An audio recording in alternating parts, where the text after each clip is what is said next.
टूनी चिड़िया के दो बच्चे थे। उसमें से एक गुड्डू चिड़ा और एक चिंकी चिड़िया थी। बच्चों, तुम दोनों आराम करो, मैं तुम दोनों के लिए खाना ढूंढ के लाती हूँ।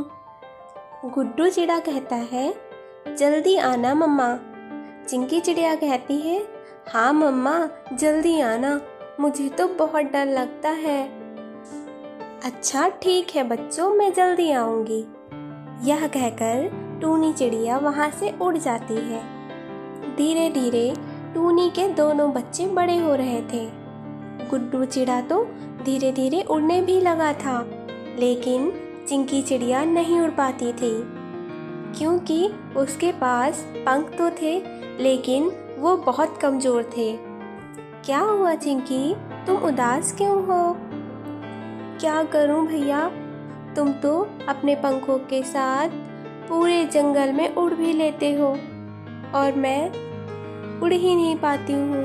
मैंने तो जंगल का आज तक एक कोना भी नहीं देखा। टूनी चिड़िया भी चिंकी के कारण बहुत उदास रहती थी। कभी कभी टूनी जब दाना लेने जाती तो चिंकी को अपने पीठ पर बैठा कर लेके जाती।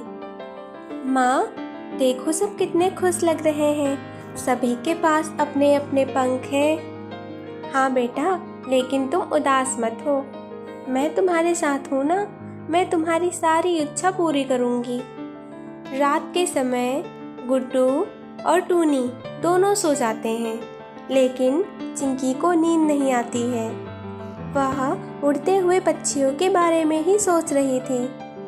अगले दिन चिंकी अपनी माँ से कहती है, माँ, मैं उड़ना चाहती हूँ, लेकिन मेरे पास पंख नहीं है, मैं कभी भी उड़ नहीं पाऊँगी। उड़ान सिर्फ पंखों से ही नहीं होती बेटा, हौसलों से भी होती है। तुम सच्चे दिल से चाहो तो कोई ना कोई रास्ता ज़रूर निकलेगा।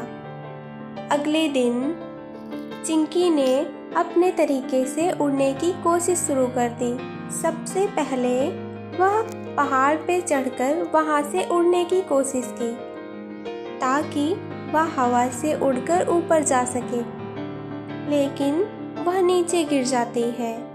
दूसरी बार चिंकी ने पत्तियों से पंख बनाए और उसे अपने दोनों तरफ बांध लिए, लेकिन तब भी वह नहीं उड़ पाई।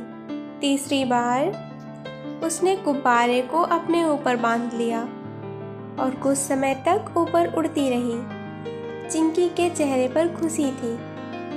कुछ समय बाद जब गुब्बारे फूटने लगे तो वह फिर से नीचे गिरने लगी। इस बार चिंकी उदास नहीं थी, क्योंकि उसने अपने उड़ने के सपने को पूरा कर लिया था।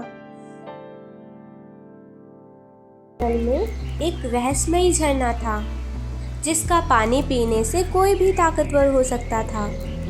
इस झरने के बारे में सिर्फ राजा चील को पता था, और वह इस झरने के बारे में किसी को बताना नहीं चाहता था। इसलिए राजा चील उसे छुपा के रखता था। वह किसी भी जानवर को उसके पास नहीं जाने देता था। राजा चील ने उस झरने के पास अपने सैनिकों को पहरा देने के लिए लगा रखा था। वह रोज उससे पानी पीता और दिन ब दिन ताकतवर बनता जा रहा था, जबकि जंगल के बाकी जानवर कमज़ोर और बीमार पड़ रहे थे। टुनटुन चिड़िया को यह अन्याय सहन नहीं हुआ।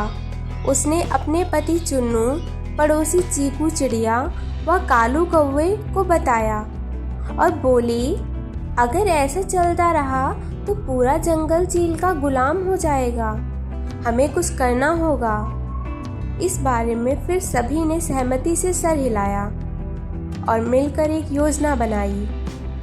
फिर टुनटुन ने जंगल में एक अफवाह फैला दी कि झरने के पानी में एक खतरनाक जहर घुल गया है, जो कि किसी भी जानवर को कमज़ोर बना सकता है।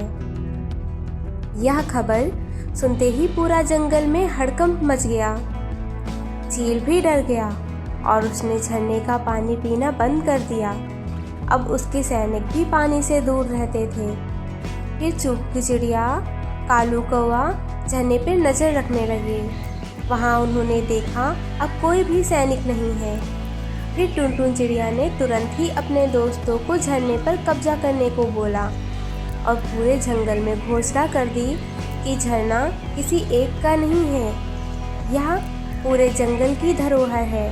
अब इसका पानी सबके लिए बराबर बटेगा। राजा चील को जब तक पता चली तब तक उसकी ताकत पहले जैसी नहीं रही। टुनटुन ने उसकी आंखों में देखा और कहा, तुमने अपनी ताकत का घमंड छोड़ दिया और सभी के साथ मिलकर रहना सीखा तो तुम्हें झरने का पानी पीने को मिलेगा, लेकिन अगर तुम्हारे मन में लालच आया तो पूरा जंगल तुम्हारा विरोध करेगा। चील को अपनी गलती का एहसास हुआ। उसने सभी के सामने माफ़ी मांगी और अब जंगल के सभी जानवर मिलजुल कर रहने लगे।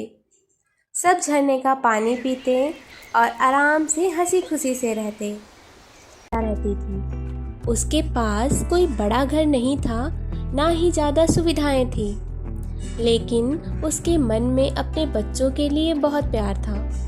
वह हमेशा अपने छोटे छोटे बच्चों के लिए खाने की तलाश में उड़ती रहती। एक दिन चिड़िया को जंगल में एक बड़ा लाल टमाटर मिला। वह बहुत खुश हो गई। उसने सोचा, अगर मैं इसे थोड़ा सा बदलाव कर दूं, तो यह मेरे और मेरे बच्चों के लिए रहने के लिए एक अच्छा सा घर बन सकता है। उसने अपनी छोटी चोंच से टमाटर के अंदर का गूदा निकालकर एक आरामदायक घोंसला बना लिया। अब चिड़िया अपने बच्चों के साथ खुशी खुशी टमाटर के घर में रहने लगी। घर छोटा जरूर था, लेकिन उसमें प्यार और ममता की गर्माहट थी। बारिश के दिनों में भी टमाटर का छिलका पानी को अंदर नहीं आने देता था, जिससे बच्चे सुरक्षित रहते थे। लेकिन जंगल में एक कौवा रहता था, जिसे यह सब पसंद नहीं आया। वह सोचने लगा, अगर मैं इस टमाटर को खा लूं तो मज़ा आ जाएगा। एक दिन जब चिड़िया खाने की तलाश में गई, तभी कौवा आया और टमाटर को ठोक ठोक के फोड़ने लगा। घबराए हुए बच्चे जोर जोर से चिल्लाने लगे। जब चिड़िया वापस आई तो उसने देखा कि कौवा टमाटर खराब कर रहा है। उसने झट से एक तरकीब सोची। उसने पास के झरने से एक पत्ता पानी में भिगोया और तेजी से उड़कर कौवे पर छिड़क दिया। अचानक गीला होने से कौवा डर गया और वहां से उड़ गया। चिड़िया ने जल्दी से घर की मरम्मत की और अपने बच्चों को संभाला। अब वह और सतर्क होने लगी और अपने घर को मजबूत बनाने के लिए आसपास से सूखी टहनियाँ और पत्तियाँ भी ले आई। धीरे धीरे टमाटर का घर जंगल में मशहूर हो गया। सभी पक्षी उसकी बुद्धिमानी की तारीफ करते। गरीब चिड़िया का यह अनोखा घर यह साबित कर चुका था कि संसाधन कम होने से कोई गरीब नहीं होता। असली दौलत तो अकल और मेहनत और प्यार होता है। एक दिन की बात है, टूनी चिड़िया ने सोचा कि उसके बच्चे हमेशा उसे नई नई कहानियाँ और उपहार मांगते रहते थे, लेकिन इस बार वह कुछ अनोखा करना चाहती थी। उसने जंगल के पत्तों, फूलों और लाल जामुनों से एक खास टोपी बनाई और खुद को सेंटा टूनी बना लिया।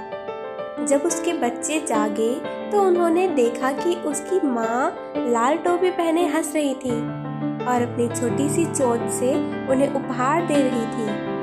मीठे फल, सुगंधित फूल और रंगीन पंख। बच्चे खुशी से उछल पड़े और बोले, वाह, हमारी मम्मी तो सेंटा बन गई। उस दिन जंगल में हर चिड़िया के घर खुशी की लहर दौड़ गई, क्योंकि टूनी ने सभी नन्हे पक्षियों के लिए उपहार बांट दिए थे।